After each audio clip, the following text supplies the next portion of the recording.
Do more, be better. The podcast where we explore the intersection of business, technology, and personal growth and how they shape our lives, families, and careers.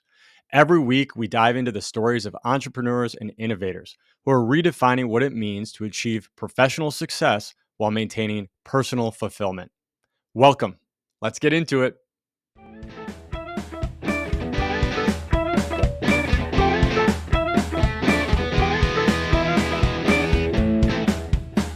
All right, Scott. So Scott is the founder of AltFee. He's also a lawyer and a dad and a Canadian, which is always fascinating me, the different culture stuff.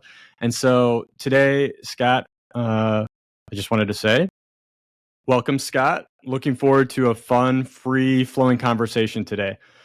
I like to start by asking my guests some intro questions to let everyone get to know you. That sound good? Sounds great. Yeah. Thanks for having me. Yeah. So let's start with what I think is always very important is the broader ecosystem in your life and where you're coming from. So I like to ask, how would your partner, closest friends, family describe your outlook on life in one or two sentences? It's a good question. I would say, my partner described my outlook would be optimistic, have quite a positive outlook on everything around me. And I try to carry that forward in all aspects of my life, whether it's the personal side or the work side of it. Optimism is a hard thing to always follow, especially if you have little kids at home like you do, like I do, right? The frustration level sometimes gets to you, but it's a good place to be. Part of the reason I started this podcast, the reason it's called Do More, Be Better, is this broader idea of trying to impact the world in a positive way, optimism, right? One question, a follow-up question to you is, what drives you each and every day to do more and be better? Yeah, well, I think you're right. It's optimism plays a part in that. I think it's just having an impact, right? And I think it's having an impact on your kids' lives, your spouse's lives, your friends' lives, but also on the career side of it. It's kind of waking up every day and knowing that you have an opportunity to create a positive impact on that individual or individuals is something that is motivating for me. It's so interesting to talk to people about how they got where they got. Sometimes it's a very linear, I did this, I went there, I did this. Sometimes it's kind of all over the place. So I'd love to jump in a little bit on your journey. Were you always intending to be a lawyer? Is that like what you wanted to do as a kid? I always joke around, like when people ask me as a kid what I wanted to be, I said a fire truck, right? And they're like, well, that's not exactly right. Okay. So where did you come from? Like, where did you get, how did you get to where you are now? Yeah, I wouldn't say I grew up thinking that I was ever necessarily going to be a lawyer, but I grew up in a family where my dad was a lawyer. So he's been a practicing lawyer since day one for me. And he's, still doing it 40 plus years later. And so I think, subconsciously that was probably in the brain somewhere, and, it created good opportunities for our family, had a great upbringing and all that good stuff. So I think that plays into it. But quite honestly, I went to university in Edmonton at the University of Alberta to play basketball and to get my business degree. And so I went there really enjoying, my mindset being I really think I enjoy business and the entrepreneurial side of things. And that's where I knew my interests lie. And so I wanted to get that degree first. As I was going through that experience and getting kind of to the tail end of the business degree, I wasn't quite sure what that was leading directly into as next. And law school was an opportunity. And so it kind of got me down this path of, going and getting a law degree.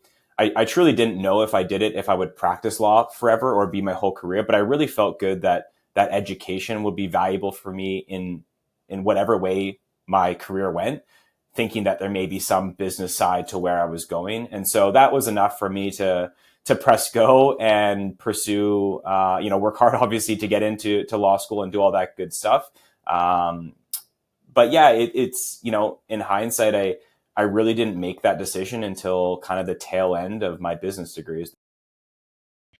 Yeah, I was similar. I thought I was going to do something else. I thought I was going to be a sports anchor, right? And sort of decided there was a different path, and that has led me to a bunch of things.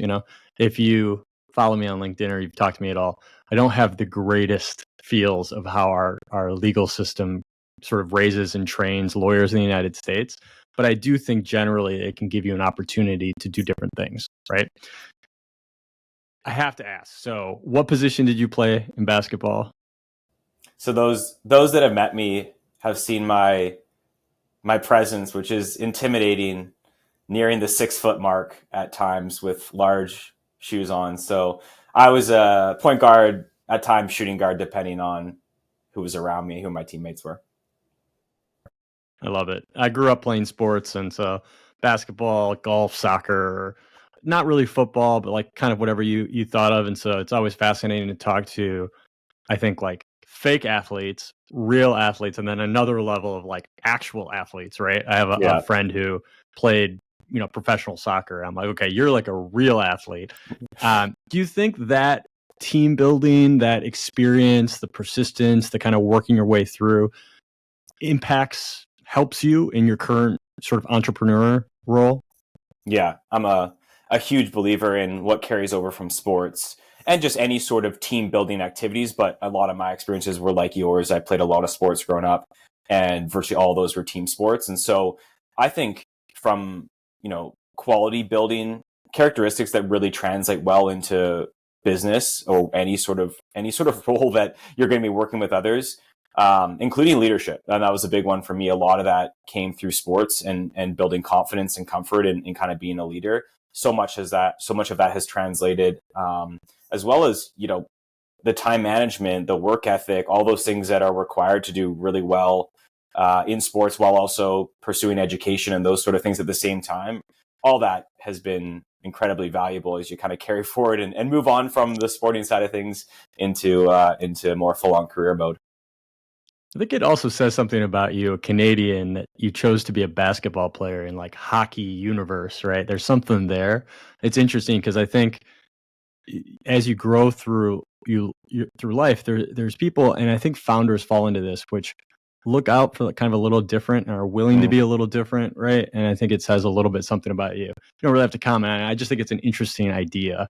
Well, my wife makes fun of me all the time because I did play hockey growing up for like 5 years, played to like a decent level, and I always tell her, just imagine what I could have done if I kept playing hockey instead of basketball. And she just laughs at me every time. So I tell my wife I was a really good soccer player, and then I just like gave it up. I could have been the greatest. And she just rolls her eyes at me, and I'm like, it's gonna stay in my head. That's the best place for it. It has to, yeah. Right. Yeah. Talking about your wife, about your partner, how has it been? Because I know you have young kids at home, right? How has it been going through this journey from lawyer to founder, which has way less security, and then also like little kids at home? How have you managed all that?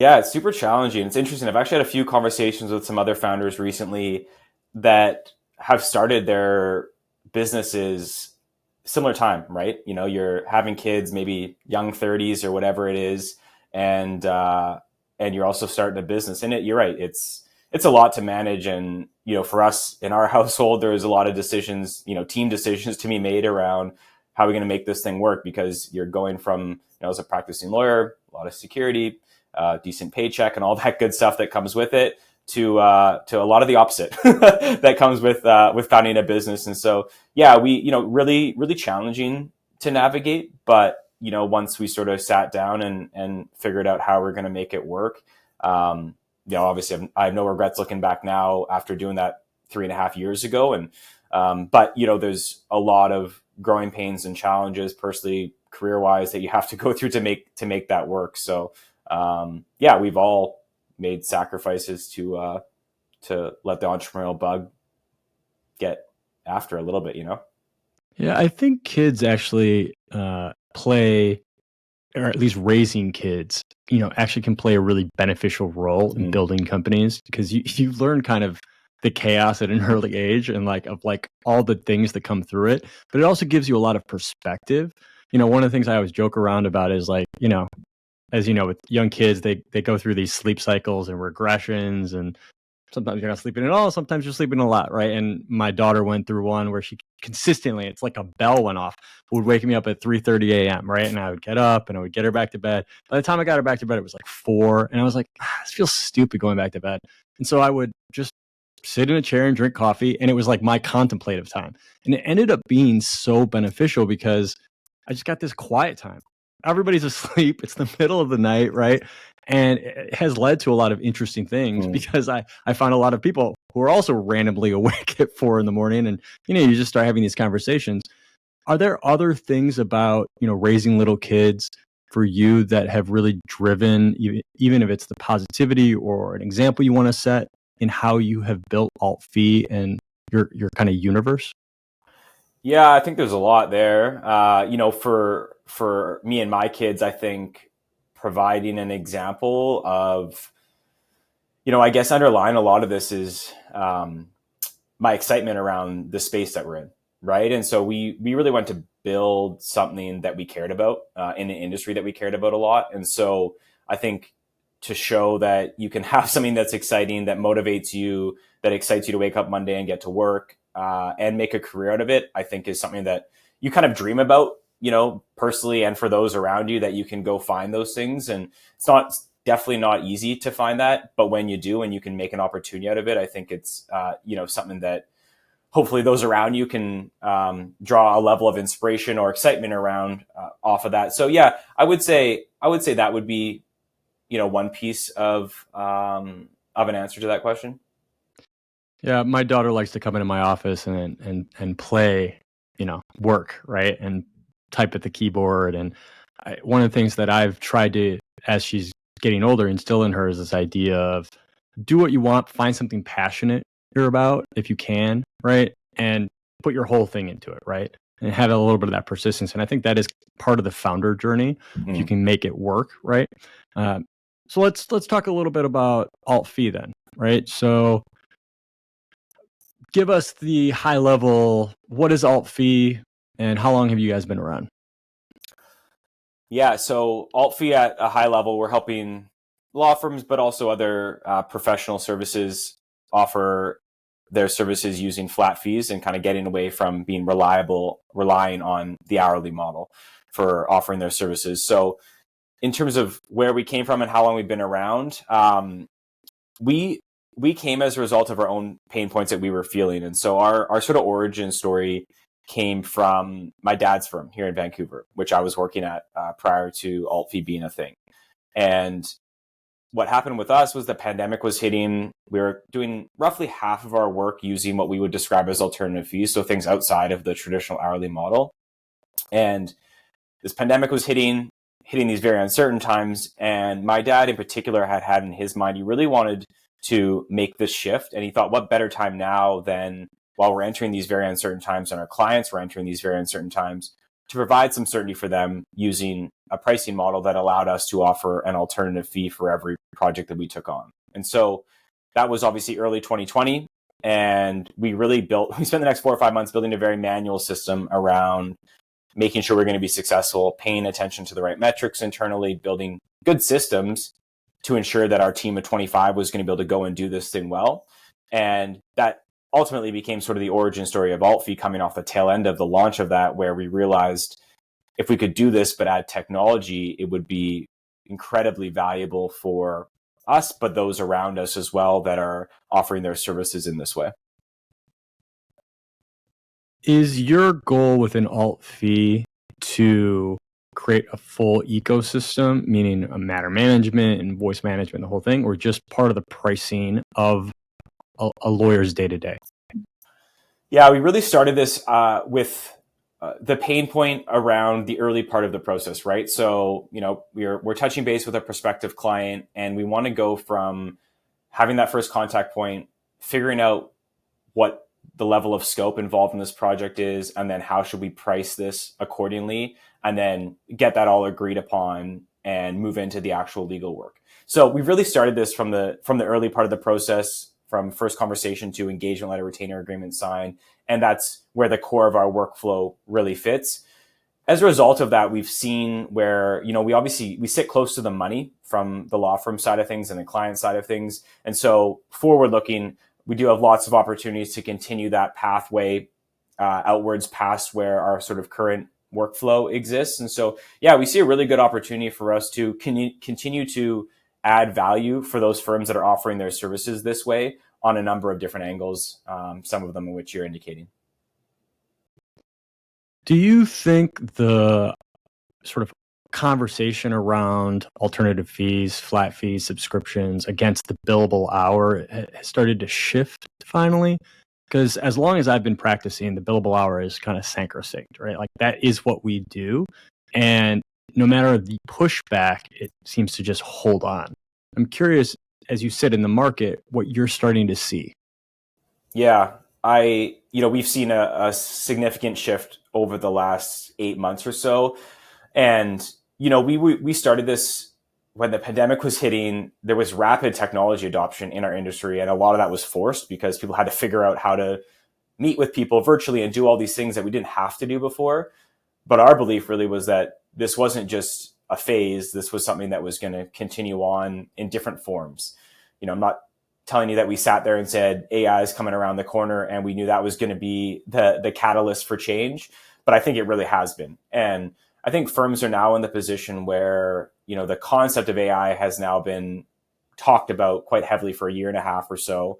And it's now got to the point where there's actionable tools that are out there taking advantage of AI that can help build a lot of the efficiencies. And so what we've seen on the AltFee side of things, part of that in the conversations we're having is firms now are truly building efficiency in how they carry out their billable work.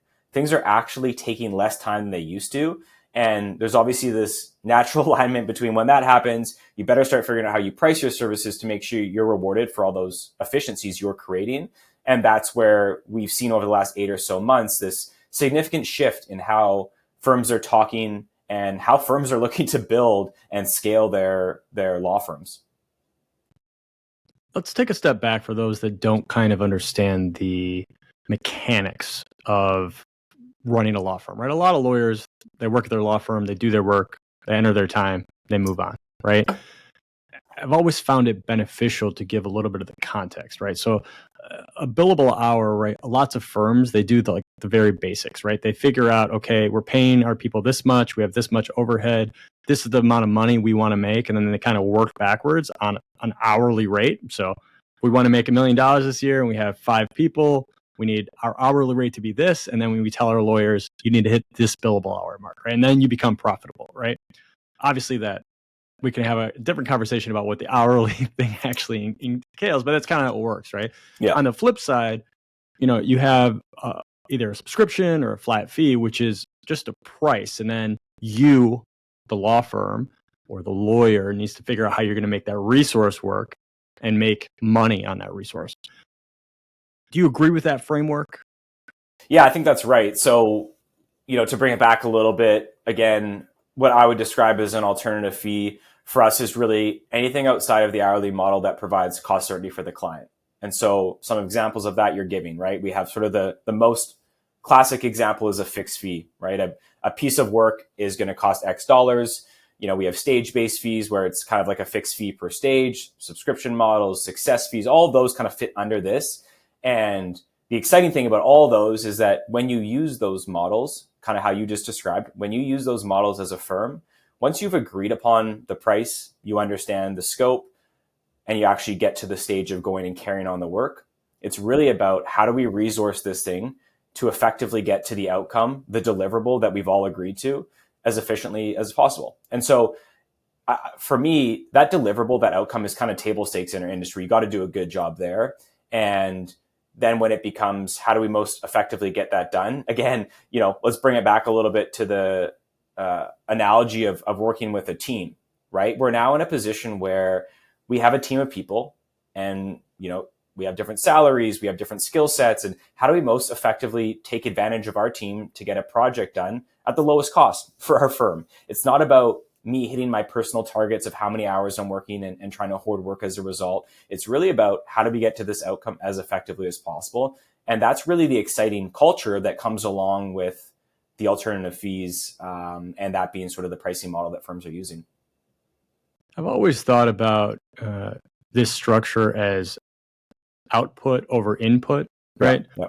And that allows you to have a lot more freedom in how you deliver services to clients. You can be much more customer centric, focus on technology, efficiencies, productivity, because all the incentives start to align, including for your client, right? One question I've had for you is, where do you think AltFee sits on the buyer side, on the legal department side of this? Because one of the things that I've always wondered, there are some tools out there, matter management tools on the legal department side, that are starting to incorporate some of this AltFee stuff. But at the end of the day, a lot of this is driven by the buyer. If the buyer is really pushing for these kinds of fees, law firms are more willing to do it. Where do you think AltFee sits in that ecosystem?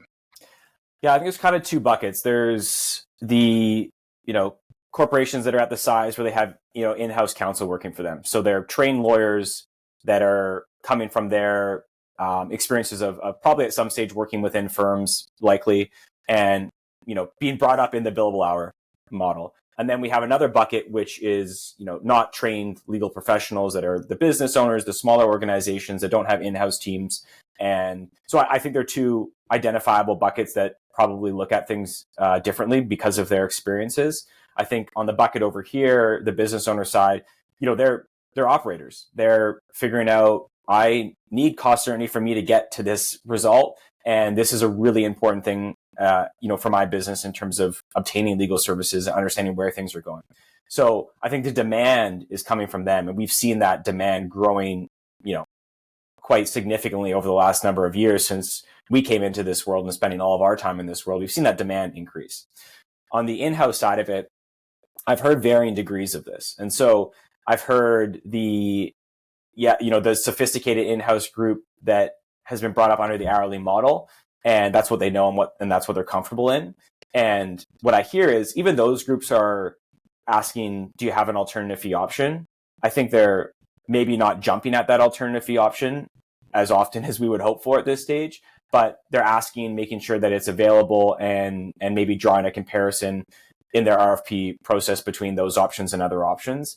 But I think a lot of the future with where things are going, the piece we're talking about, whether it's AI, other efficiency gaining technologies, are really going to get to the point where I think the law firms are going to be building such great efficiencies in how they carry out their work. They're really going to have to figure out a pricing model that makes sense for them and for their clients, including, those in-house counsel that have been, born and raised on this hourly model. They're going to have to figure out a model collaboratively that works well for them to both make sense of this thing. And I do feel like we're getting closer and closer to that point. And we know that those big firms, take longer to change, and the movement, does take longer typically with them. But I'm seeing the shift starting on the, small, medium-sized firm, and I'm getting glimpses into some of this in the bigger firm stuff where I'm seeing some positive movement in a good direction. Do you think a legal department could subscribe to AltFee and create their own sort of fee structure that they went back to law firms with? Yeah, we definitely have not set it up that way, but we've had some interesting conversations, I would say, with both, honestly, people on both sides, the law firms that deal with in-house groups, as well as the in-house teams going the other direction, with some interest around that. So yeah, I think there's ultimately, the law firm and whoever their client is, with whatever level of background they have, ultimately what you're doing is you're agreeing upon a scope and a price. And so it's a collaborative process to whatever degree to get that engagement, that retainer agreement signed off on.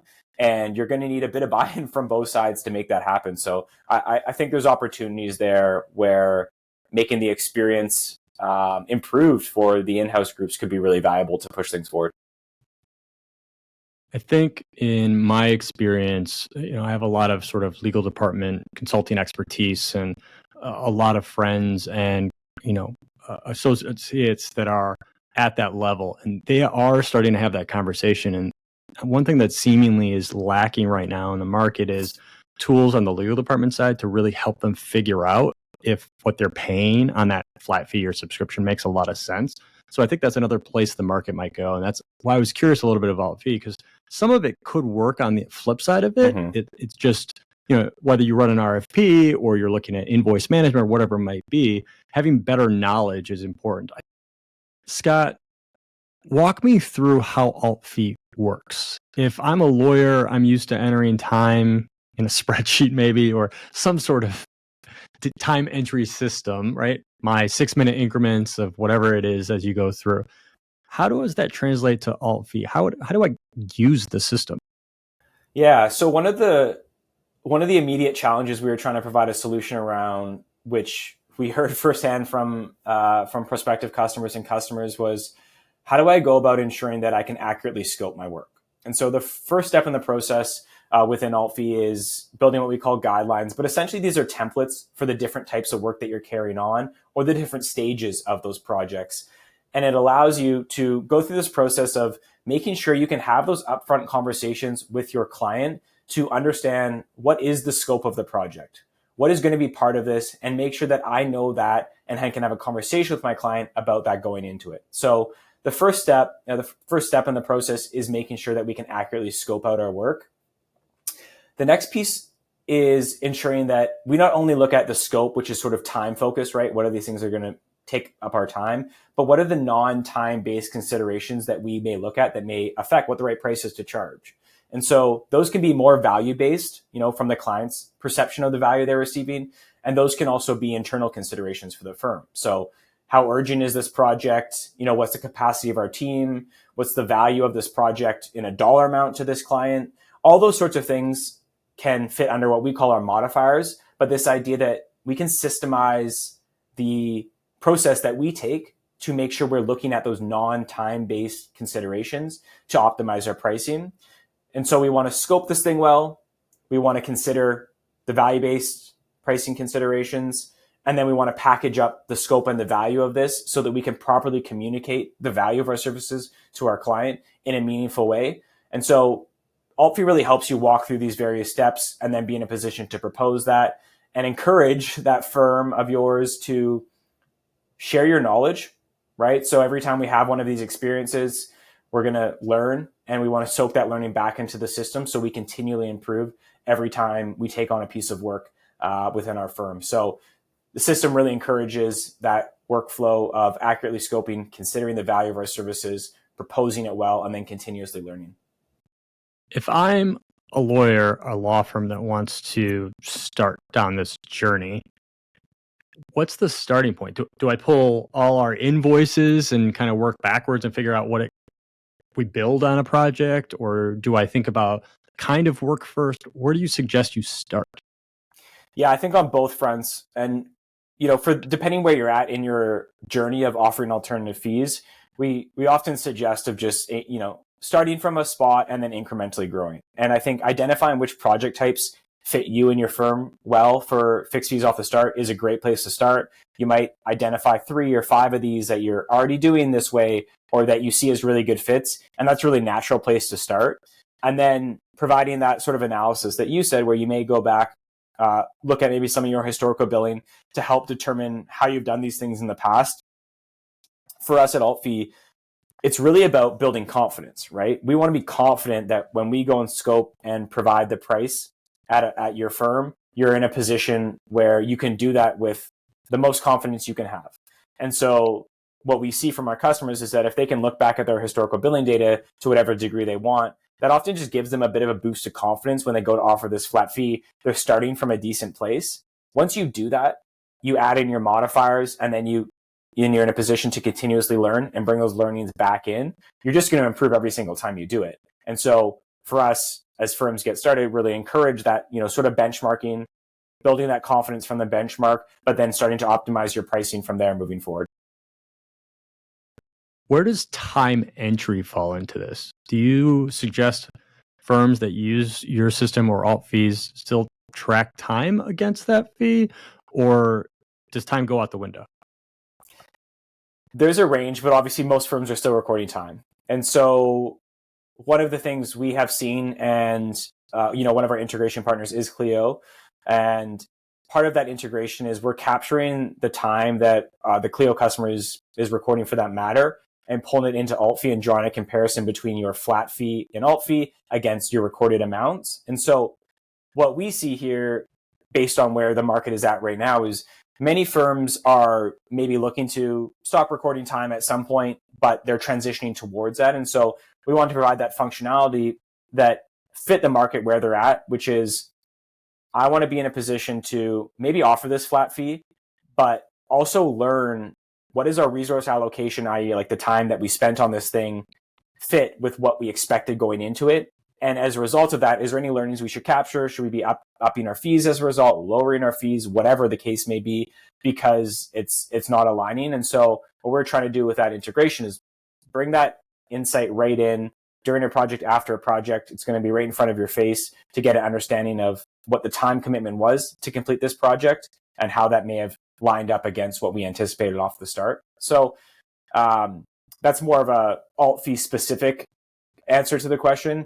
More generally, I think the industry is on average at a point where they're still majority recording time, using that as a metric that they care about, and where they're transitioning to, time will tell.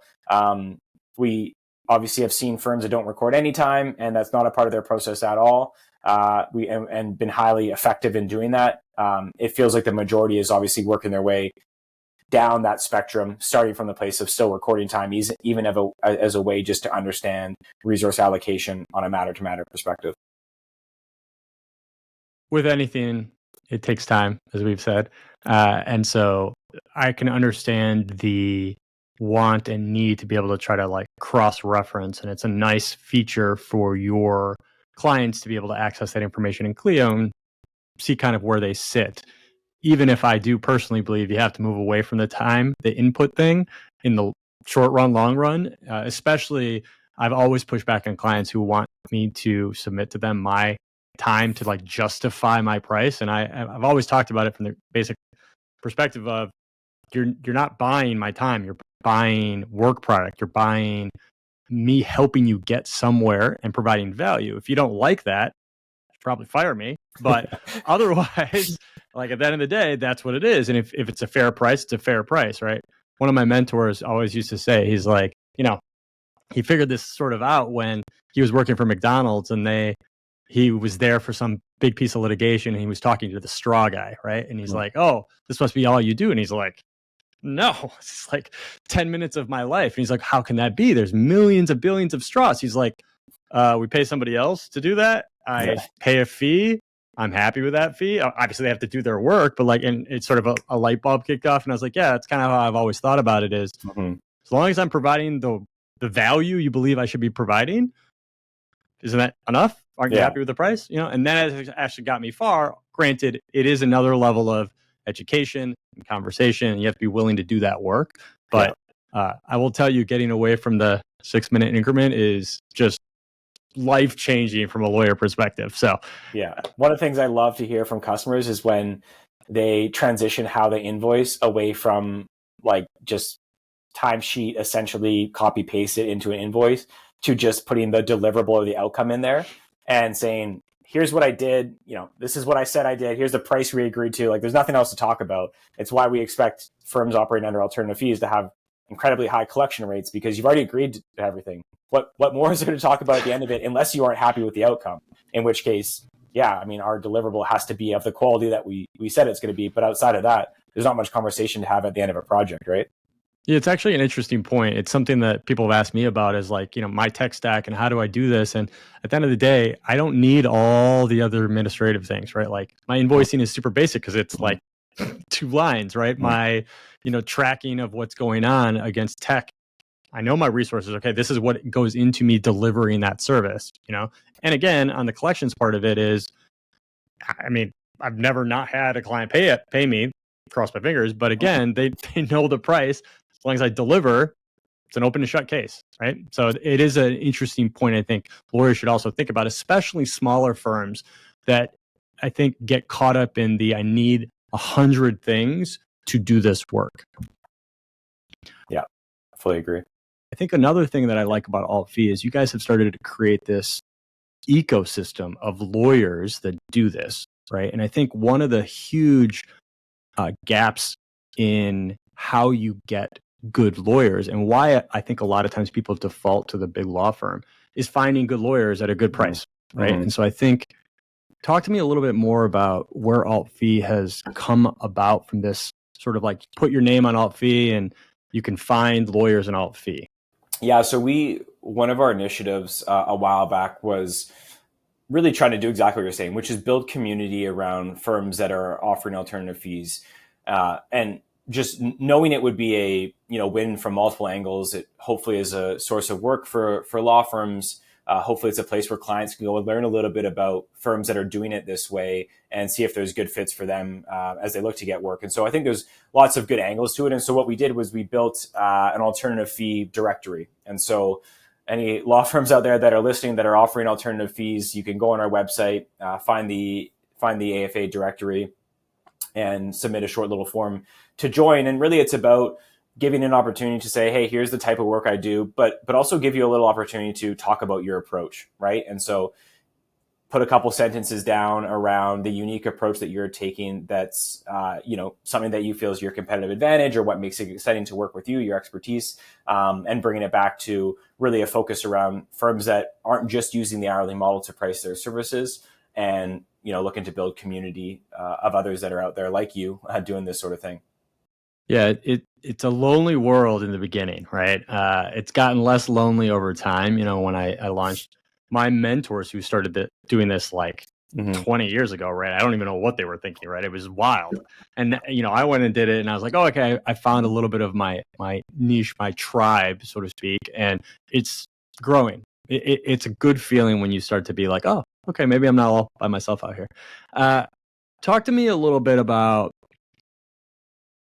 if you have thoughts, I should say, on this concept of access to justice. So in the United States, we talk about there's a gap.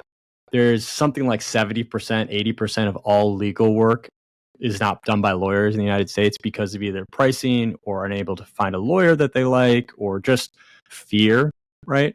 And that is, in my opinion, driven by a lot of the regulatory stuff we have here. But I've always thought that the alternative fee movement could help with some of that. And I'm just curious what your thoughts are on there. Yeah. And I'll preface with I don't claim to be an access to justice expert, but I see the data to support exactly what you said, 70, 77, 80% of legal work not getting legal representation when it may deserve it. And they're just staggering numbers. And so our belief is that pricing is a component to that. How big of a component? I'm not sure exactly, but I think it's a fairly significant component because of those things you talked about. What we know is that for those with not a lot of experience dealing with law firms, there's often a natural fear. And one of those aspects of the fear is the uncertainty of the costs associated with it. For better or for worse, the legal industry is known for being just an expensive thing. It's an expensive thing to have a lawyer. It's an expensive thing to get legal services. And that's a very intimidating thought to go into engaging with a law firm around. And so what I really believe in is that I hope law firms can be in a position where they can articulate the value of their services and the price of their services up front, just so that those individuals that maybe are questioning whether it's a good fit or not are just in a position to make their own decision, a knowledgeable decision with the information they need to be able to make it. And that's where I think a lot of the fear exists, is just around that uncertainty of, I don't know where things are going. I know this lawyer is going to cost, X dollars per hour, and it could go all sorts of ways. That's a pretty intimidating way for someone to walk into a relationship with a professional advisor. And so if we can help with that system by putting those decision makers who may need the assistance of an attorney in a position to just be knowledgeable and make a decision with the information they need on hand, I think that's a big step forward that I hope would help bring that number, bring that percentage to whatever degree better. It definitely feels like it's part of the challenge that currently exists. I also have always thought that the terminology used, access to justice, makes it feel like it's not something that the business world really cares about. But you know as well as I do, when you found a company, you have legal needs also. And even being lawyers, it can be frustrating to find somebody that can do the work at the level you want and not send you a $30,000 bill out of the blue, right? And I know in the legal tech network and the just founder network that I'm in, there's a lot of just frustration at this idea of like, I know I need a lawyer. I know I want a lawyer, but how do I find somebody that's not going to just endlessly charge me without really even telling me? And again, that's customer service and business stuff. That's kind of a separate thing. But what do you think about this idea that there's a business gap too? It's not just this, consumer that doesn't know how to find a lawyer, and where the alternative fee process can fit in that.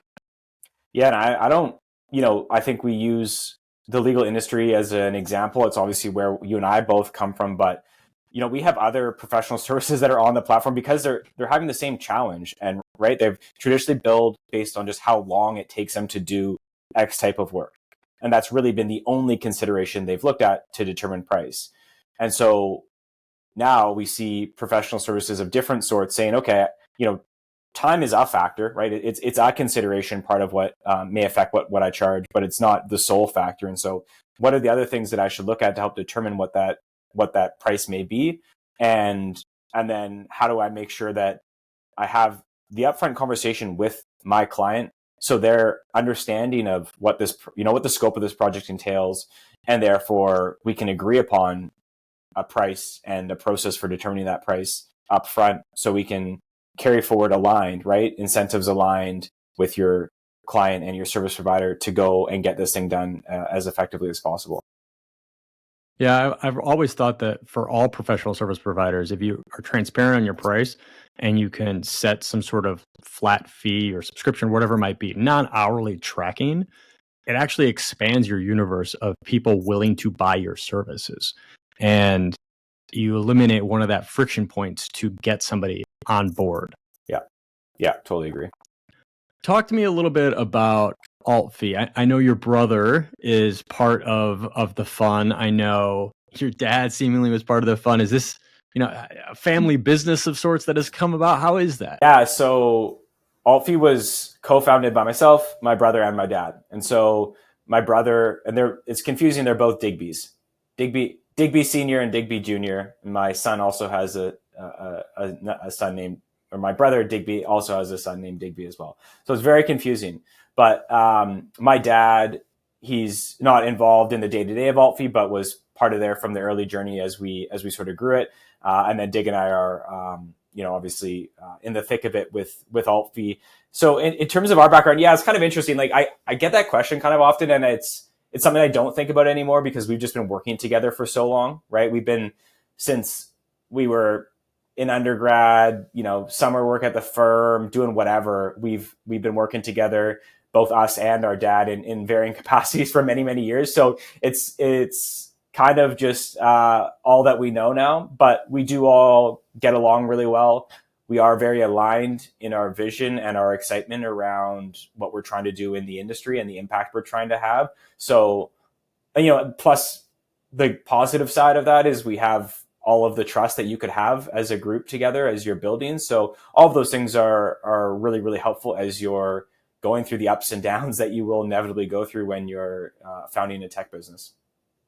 Sounds like you guys have a great relationship. As you know, 99% of successful companies are all about the team and like working together. So if you've found that and you have that trust, it's an incredible feeling, I'm sure.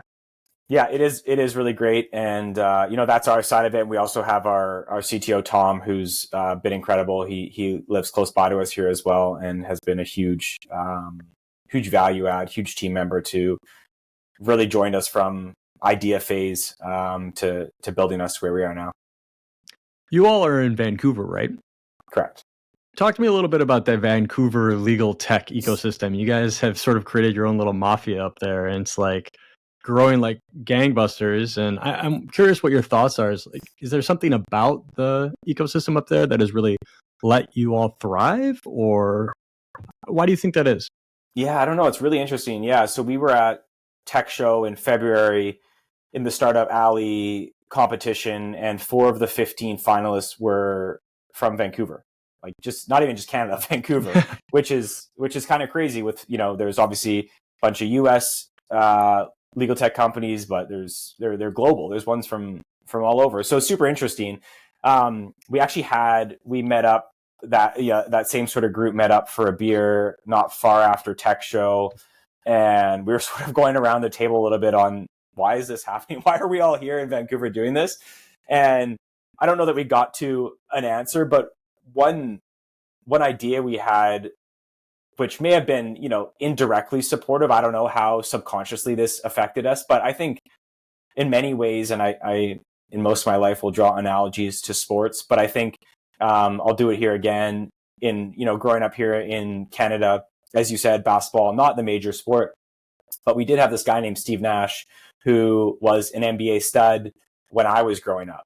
And we saw this guy from Canada that was, a little bit taller than me, but not super tall, that was from here and could go and be a 2-time MVP at the NBA level. And I think when you see someone go do things like that, it's really cool to see someone being successful that has kind of grown up how you grew up type thing. And we now see Canada has done an incredible job with the generation that would have been in and around my generation and younger, of building, world-class talent in basketball at the national team level. And so I think, like, subconsciously, when you see stuff happening around you, it kind of can create some of that excitement. And so Clio its origin story comes from here in Vancouver. And I don't know if that actually plays a role or not, but I think subconsciously, maybe to a degree, you've seen, a group of founders that came from Vancouver, started scrappy and small, and have a really cool success story, and then have gone off and, built an incredible business. I think you see little glimpses of that. But I do think we have a really, not in legal specifically, although we now see that now, but just in tech, we do have a nice community that is really driven to innovate and be tech forward within Vancouver. So I think there's components of that help see other people out there doing it, that give you the courage to maybe think it's worth you and your founding team giving it a shot.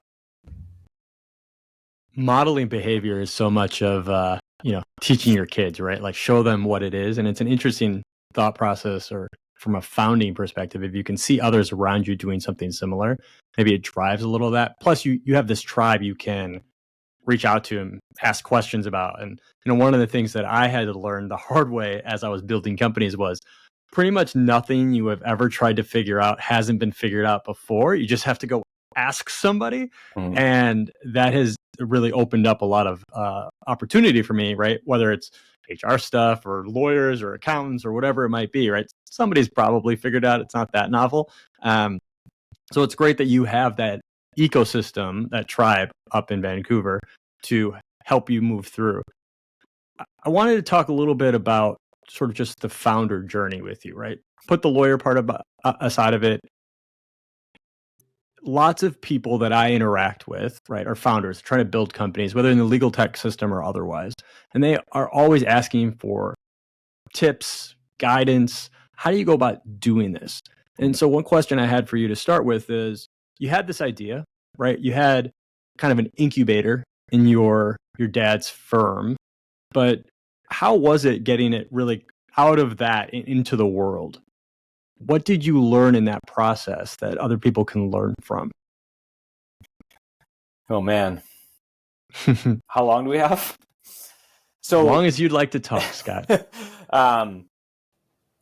So our situation was, we were the individuals that felt the pain point, right? We didn't know how to build software. We'd used it, quite a bit within the firm. And in our personal lives, but we'd never gone and built it. And so we had some initial challenges of, hey, we have this cool idea. How do we possibly get started? And so we had to overcome some of those early challenges of just getting the right mix of team members together that are going to enable us to be successful. I think, like, the overarching thing that enables us to be successful and continue to drive forward is we're persistent and really resilient. And I think, maybe above all else, those are the qualities that I think enable founders to be successful, because no matter how novel repeated the thing you're going to build is, it's going to be challenging. There are ups and downs that you are going to experience. There are significant challenges that you're going to have to overcome. You're going to fall on your face. You're going to have to get back up again and keep going and going. And there's just these natural highs and lows that you have to get somewhat comfortable with, that you're going to get out of the troughs, and you're going to be able to get back on those peaks and keep riding it out, because those are inevitable things that happen in, I think, any business that I've seen that's getting started. And so, yeah, that ability to kind of be resilient, I would say, is a quality that you want to look in the mirror and make sure you got some of that in you, and make sure that's sort of a part of your core as you look to build. I think that's great advice. So much of everything you do is just sort of sticking your head in places it's not supposed to be and keep pushing forward, right? And it's good advice, I think, for founders to realize that, I guess, unless you're Mark Zuckerberg, and even he took some time, right? It's not instantaneous billion-dollar companies, right? You have to work your way forward and just drive value and impact as you move. Talk to me a little bit about how you went about finding that team that you said that you really needed to figure out, right? You had a lawyer, you had some expertise, subject matter expertise, right? You had business background, you had a brother that can kind of help with some of the other parts of it. How did you find your CTO, for instance, and how did you build your team as you grew? Yeah, I think it's challenging, but it's an exciting piece of the puzzle as well. Because when you do find them, the shift that can happen is so tremendous within the organization. The excitement, the motivation, and the productivity can just excel in areas that you haven't seen it happen before. So when we started, we had a number of skill sets. We look around the room and say, okay, we're pretty good at these things, right? Where's our biggest gaps, and where do we go to fill those out? A big piece of that for us, directly or indirectly, is network. And so tapping into the great relationships that we built by both, in our legal careers, but just, sort of in and around Vancouver and the surrounding area, definitely played a role in helping us push some of those conversations forward. And yeah, I mean, it's challenging when you don't have all the skill sets, but again, one of the qualities that you kind of have to have, and especially in our world where we weren't going from, working at a big law firm to starting our own law firm with having that understanding, like we had the industry knowledge, but we did not have the skill set or the knowledge at that time to go say, I know exactly how to go build a technology company. And so I think another quality that was essential is just this idea of actually being excited to continuously learn and be a sponge to soak in whatever information you can gather that may be beneficial for you now, maybe beneficial with the next stage that you hit, but really being excited to learn and figure out all the best ways you can capture the learnings that are available to you to kind of push forward to the next stage. Learning is such a sort of like known unknown hack of like everything. Like, just be passionate about learning and you can get so far. Is there anybody that you read or watch or that helped you on this journey of learning on like how to do this that you would recommend to listeners to pick up their book or follow them on YouTube or watch their TED Talk, whatever it might be?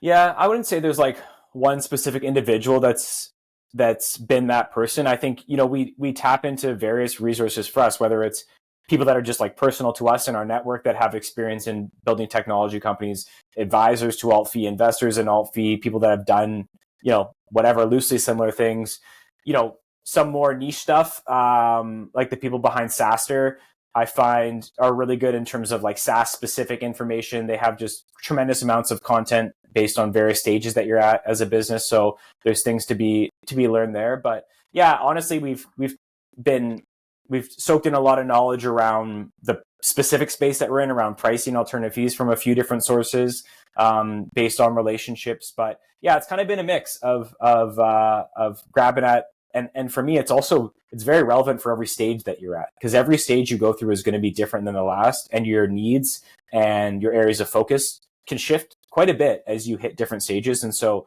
constantly not getting comfortable with that stage and being ready for what's coming at you next helps make sure you're in that position to learn and be prepared for the next phase that you're hopefully going to be entering soon. Not being comfortable is an interesting concept. It's something I've been thinking a lot about, especially in the space of, imposter syndrome. I've heard a lot of people talking about it. It's been kind of this thing on podcasts and stuff, is like, do you try to push it away? Do you embrace it? What does that mean? What is imposter syndrome to you? Like, how do you deal with that in your everyday? Yeah, I think it's a real thing. I mean, people talk about it a lot, and I've certainly felt it as part of this, right? As someone who doesn't have experience, it's no different than starting the practice of law on day one, and you just went through 3 years of theoretical law school, and now you're about to go practically figure out how you do this thing. There's a lot of imposter syndrome that exists within that as well. And so and AltFee would be similar in a lot of ways and different in others. But, for me, I think it's kind of what you said before. And I think I'm a confident person, but I don't want to get ahead of my skis, as a nice Canadian reference for you. And so I think asking questions and just being a listener and kind of not being afraid to ask those questions. I think for me personally, and I think our founding group we're not ones to pretend we know something if we don't know it. And so I'm not going to pretend I know the answer to something if I don't. And I'm going to ask the question, and I'm going to figure out who the right person is that's going to be able to provide an answer that's helpful for us to get what we need to move on to the next thing. And I think that sort of attitude has been helpful for us, especially as first-time founders in technology, to go around kind of navigating the challenging times and making sure you're looking far enough ahead to not make bad decisions that are going to, really disrupt things. Constant learnings. Not all decisions are good ones, but asking enough questions, which on its own can be a challenging thing to figure out how far, how deep do you dive into this question, because there's endless amounts of content on every single topic now. Yeah. So I would say, some combination of that is some of the qualities that our founding group have that help to sort of just keep pushing to the next stage. I think it's so important for first-time founders, especially, to both realize that you can ask questions and nobody's going to think you're dumb or turn you away or any of those things. The community is actually pretty generous with their time and their energy. And then on inverse is that you can get bogged down in too much information, right? Yeah. And you kind of just have to go about the process of, Bezos has talked about this. All the major founders have ever built talk about the idea of, like, try to bucket things in. Is this going to destroy my company? If it is, okay, I probably should spend some time on it. Yeah. Is this like, can I fix this tomorrow if I wanted to? So, all right, make the decision and move on, right? And that's an important part of the journey, of the process. As you have grown AltFee, where do you want to be in 5 years? Where do you want AltFee to get to? Yeah, I think for us, it's so rewarding to create an impact on a firm. And that's, the firm is the direct that we see through AltFee, right? That's our customer. That's what we get to see directly. We also get to see how that affects at times the legal professionals that work there. And then we know, carrying that forward, that is hopefully positively affecting the client experience as well. And so from the early days, we always looked at the three stakeholders in a legal services transaction. So we looked at the law firm, we looked at the legal professionals that work there, and we looked at the client. And when we looked at all of them, we felt so strongly that when this alternative fee model is done well, it can really be a win-win-win for all of those groups.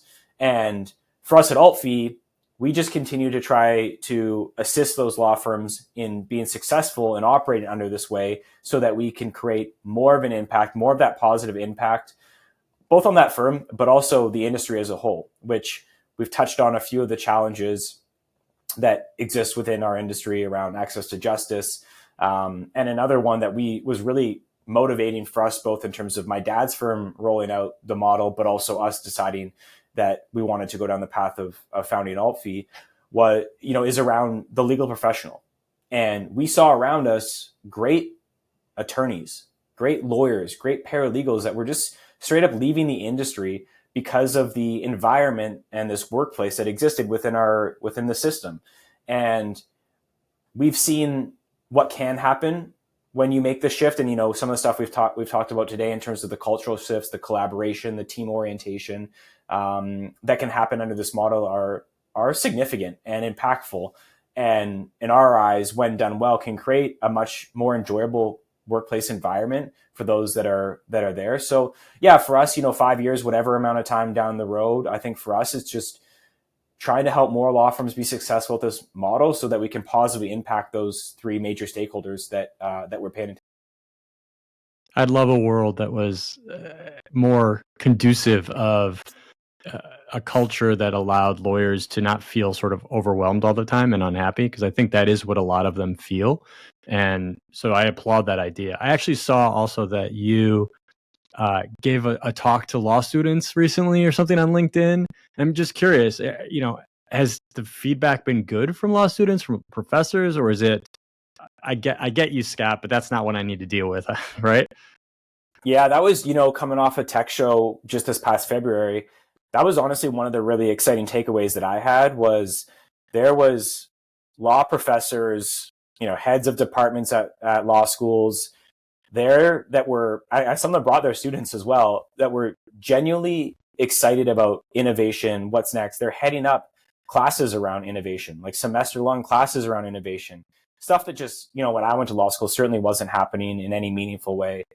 So that piece of it was really exciting. And yeah, I've been able to, speak to a few different law schools and just share a bit about, the world of pricing and what the state of the industry is and those sorts of things. And the feedback has been really positive, both from the professors and the law students, in terms of their excitement, interest, appetite to learn more around it has been really good. So, I think starting with the next generation that's coming up, hopefully this stuff isn't, just an idea or a topic. It's actually something you get to develop some understanding around and some practical knowledge around that you can carry forward as you begin your career. Love it. All right. So to close out, I like to get off the work stuff a little bit. So I have a couple questions for you. One is, do you travel at all? And if you do, where do you like to go? Or you can even talk about how cool Vancouver is, because I actually love Vancouver. I think it's an awesome city. So that's question one. Vancouver is awesome. Vancouver during spring to summer, early fall is incredible. In the winter, we get the snow up in the mountains. So if you're on this ski snowboard side of things, that's also really fun. But yeah, super fortunate for Vancouver being home. I do love to travel. I do less of it now that I have a business and two young kids. But we still get to move around a little bit. We head down to California, kind of once or twice a year. I like to get in some surfing. So we got Tofino, which is a small surf town off the coast here in BC, which we try to get to annually. So yeah, there's a few good spots that aren't too far away where we make sure we get to pretty regularly. That's awesome. Yeah, I love traveling. My wife and I have been all over the world, and we've sort of convinced ourselves, so far so good, that even with a 3-year-old, we can still do it. So yeah. Although sometimes I feel like it's more for us than her, but that's okay. All right, let's close this out then. It's the same idea. How do you relax? How do you decompress? How do you get away from all the chaos to let your brain reset? Yeah, I don't know if I'm great at resetting the brain. Because of kind of how I grew up and what kind of carried me through university, exercise has always played a pretty big role in what I do. And I do much less of it now than I used to, and not as much as I would like to do, but it's still a core part of a week for me, in small snippets that help kind of take your brain away, or just even change your mentality a little bit to free up the brain in a different direction. So I always try to get a bit of exercise in pretty regularly to make sure that I, can move the body a little bit and get the brain going in a slightly different direction. So I would say that's kind of my core way in which I attempt to reset, let's say. It's good advice, if for no other reason than you want to live longer. So yeah. As we close out today, is there anything that you want our listeners to take out of this conversation? that they can take home, either about AltFee or about the founder journey, whatever you'd like. Yeah, I mean, I guess kind of a theme that's maybe run through our conversation a little bit today would be this idea that if you're able to find something that you're super excited about, that gets you out of bed and you're motivated to do, and you can manage your way to create a career opportunity out of that, for me personally, speaking of my personal experience, it's been super fulfilling to be able to do that.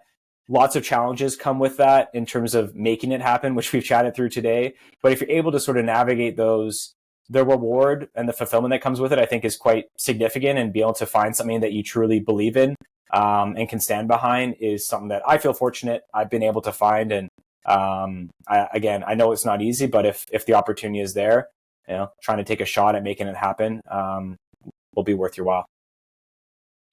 Not surprising based on you being an optimist, right? Find your passion and go work towards it. So I think that's a good takeaway from today for everybody listening. Thank you, Scott and AltFee, for coming on the podcast today. It was an amazing conversation. You can find Scott on LinkedIn at Scott D. Leigh, and AltFee on all the various socials, altfeeco.com. Until next time, talk to you soon.